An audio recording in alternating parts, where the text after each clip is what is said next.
একটা মেয়ে পরিবারের সবার খেয়ালই রাখে, কিন্তু সেই মেয়েটার খেয়াল কয়জনই বা রাখে।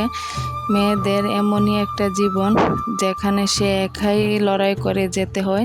সেই লড়াইয়ের সঙ্গী না হয় বাবা মা, না হয় আত্মীয় স্বজন, না হয় আপনজন।